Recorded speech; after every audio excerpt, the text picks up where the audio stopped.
ата анасы кетіп қалған қанша адам бар. Оның қабіріне барғанда барып көп адам есіне түсіреді өзінің бала кезін.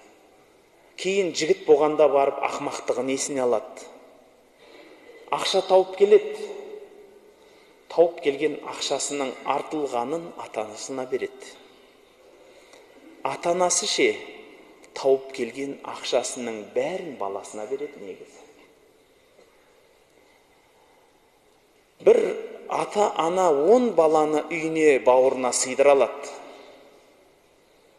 Бірақ бір бала өзінің ата-анасын үйіне сыйдыра алмайды қазіргі күнде.